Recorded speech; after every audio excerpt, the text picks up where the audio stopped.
Well, it's martini time. Welcome again. You know, I have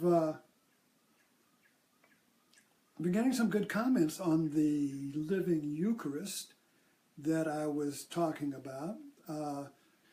And I thought I would work in that, dig in that a little bit more, because people don't understand what metaphor means. Joseph Campbell spent his whole life trying to describe what a metaphor means. And he, he said everything in religion and in art is metaphor. So, and I said the Eucharist is a metaphor. And so the question is, how do we make it a living metaphor? A dead metaphor means that it's already happened in the past, and it does not include me. A living metaphor includes you. To give you an example, I was just reading on Facebook, and I posted it. It was Rolling Stone's 50 greatest stand-up comics. And all the way down, and all very familiar people, dead, alive, and all went down to the greatest one of all. And that was Richard Pryor. And I thought, well, now, when a stand-up comic comes onto stage, and I always was marveled how, particularly on the HBO comic routines, I mean, the stand-up comic goes out there, and they'll talk for maybe an hour and a half, no script, no notes on their hand. They might, I don't know. But it's spontaneous. And what they do, particularly Richard Pryor, was particularly, this is what the article noted him for, that he put himself all out there. He evolved, but he was all out there with his bravado and with his pain. And so this is a living metaphor in the sense that the stand-up comic comes onto life, the life of the stage, and he mixes the audience with his own history and creates a new being, a new self, a persona, or a self that includes the audience and the performer, the person. So the metaphor is living because the audience participates and becomes Richard Pryor. So Richard Pryor, or the comic, and the audience become one together. And they laugh because they are both free from the pain of their separate self, you see. So the audience, and this is why we laugh, and I know sometimes, I remember you get Robert Williams or one of these comics going, and once they create this metaphor, whatever they do is funny. I mean, Johnny Carson used to help, anytime some of these people would come on, if they just winked or touched their nose, it was funny.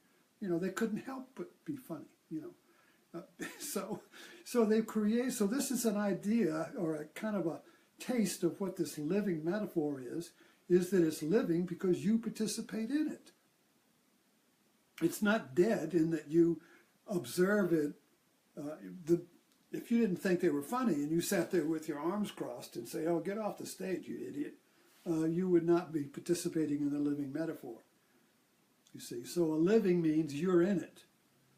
So then how does the Eucharist then, as a metaphor, become living so that you're in it? Well, a metaphor makes something that is past portable, so it becomes a living metaphor in your everyday life. So when Jesus says in the creation of the metaphor of the Eucharist, when he says, holding out the wine and the bread, and he says, this is my body, this is my blood. Well, he was creating, he was speaking literally and symbolically at the same time. He wasn't saying, I am actually, or if you take this bread and wine, you'll become a piece of bread and some wine. That would be the literalist, and it's insane. So if you participate in the Eucharist, and particularly the way the Catholics practiced or manifested the Eucharist, this was not a symbolic ritual. The bread and the wine was not a symbol of the blood in Jesus. In other words, if you drank the blood in the Catholic Mass, there was a magical alchemical transubstantiation. And I thought about this. Trans means going across, and substance. So transubstance means that two substances become a greater whole.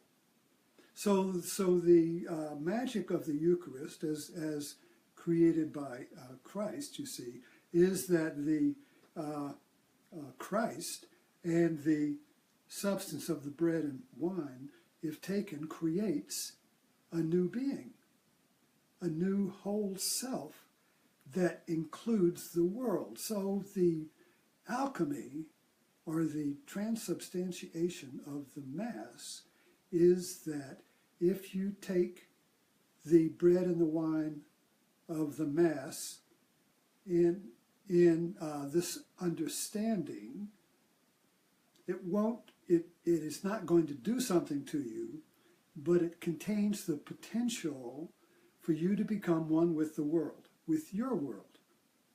Now this means that you're just having a great time in the sense that you're one with what you're doing. And we do this all the time.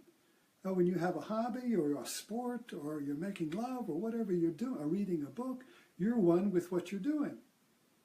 You're not, if you're in a great movie, you don't sit there and think about your taxes. You become the movie. You see, so you become what you're doing. And then when you stop doing it, you become two again. Now I'm back in myself that's separate, you see. But in the doing, you're one with the doing and the done, so to speak. The three things. The doer, the thing being done, and that which the object become one, you see. And then when you stop doing it and you leave the ritual, you're separate. You get it's me and the object. But during the metaphorical, living metaphor of what you're doing, you see, is that you're one with what you're doing. And we love that. And we can't wait to get back to it, you see. Because the pain of life comes from our separation from life, from the world, from our feeling of being outside looking in. So we create these Eucharistic rituals in our life, but we can't call it that because we're all literalists, well, that's not Jesus. You see, I mean, that's how can a martini be Jesus? Well, anyway, I don't want to get.